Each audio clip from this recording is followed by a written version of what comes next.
কেশপুর বিধানসভা কেন্দ্রের অন্তর্গত গোলার সুশীলা বিদ্যাপীঠ, সেখানে একাধিক ভোটার তারা কিন্তু সকাল থেকেই লাইন দিয়েছেন এবং সুষ্ঠুভাবে ভোট কিন্তু চলছে।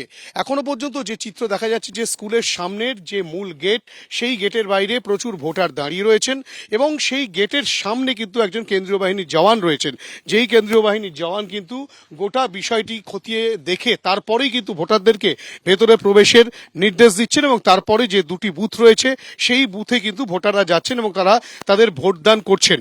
ইতিমধ্যেই যে চিত্র দেখা যাচ্ছে যে কেন্দ্রীয় বাহিনীর জওয়ান দিয়ে কিন্তু গোটা স্কুল চত্বর মুড়ে ফেলা হয়েছে, ঠিক এভাবেই গেটের সামনেই কিন্তু কেন্দ্রীয় বাহিনীর একজন জওয়ান রয়েছেন এবং যে দুটি বুথ রয়েছে সেই বুথের সামনেও কিন্তু প্রচুর সংখ্যক কেন্দ্রীয় বাহিনীর জওয়ান সশস্ত্র অবস্থায় কিন্তু এখানে রয়েছেন এবং পাশেই যেটা দেখা যাচ্ছে যে রীতিমতো এখান থেকে সমস্ত কিছু পরীক্ষা নিরীক্ষা করার পর তারপরেই কিন্তু ভোটারদেরকে ঠিক এভাবেই প্রবেশ করতে দেওয়া হচ্ছে এবং কাগজপত্র এখানে খতিয়ে দেখার জন্য নির্বাচন কমিশনের পক্ষ থেকে কিন্তু বন্দোবস্ত করা রয়েছে। তারা গোটা বিষয়টি দেখছেন, তারপরেই কিন্তু এখান থেকে নিশ্চিত করা হচ্ছে কে ভোট দিতে ভেতরে যাবেন।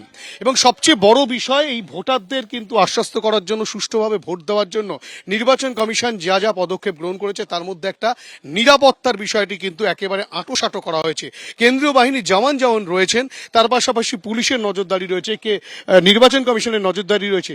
তার চেয়েও বড় বিষয় যে এই পশ্চিম মেদিনীপুরের কেশপুর বিধানসভা কেন্দ্রের যে ভোট কেন্দ্রে আমরা রয়েছি, সেখানটায় যেটা দেখা যাচ্ছে যে এমবিভিপি অর্থাৎ কিনা মিডিয়াম বুলেট প্রুফ ভেহিকেল, যেটি জম্মু কাশ্মীর থেকে আনা হয়েছে, সেই বুলেট প্রুফ গাড়ি কিন্তু এখানে মজুদ রাখা হয়েছে, যাতে কোনো রকম কোনো অপ্রীতিকর ঘটনা ঘটলে তৎক্ষণাৎ তা মোকাবিলা করা যায়। সেই বিষয়টাই কিন্তু সুনিশ্চিত করার জন্য এখানটায় সেই এমবিভিপি অর্থাৎ কিনা মিডিয়াম বুলেট প্রুফ যে ভেহিকেল, সেই ভেহিকেল কিন্তু রাখা রয়েছে।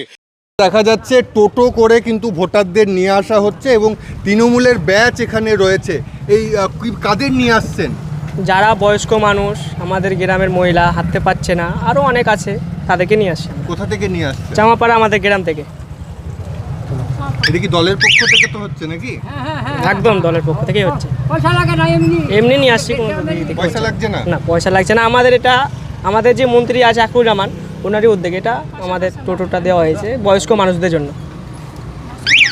একেবারে আমরা সেই ছবি দেখতে পাচ্ছি যেখানে ভোট দিয়ে যেমন বেরিয়ে যাচ্ছে, তেমনি কিন্তু টোটো করে ভোটারদের নিয়ে আসা হচ্ছে এবং যারা টোটো চালাচ্ছে তাদের কিন্তু একেবারে দেখা যাচ্ছে বুকে তৃণমূলের ব্যাজ রয়েছে এবং সেই ব্যাজ নিয়ে একেবারে অনেক সময় দেখা যাচ্ছে বেশ কিছু টোটো ভেতরে পর্যন্ত ঢুকে যাচ্ছে। এবিপি আনন্দ, এগিয়ে থাকে, এগিয়ে রাখে।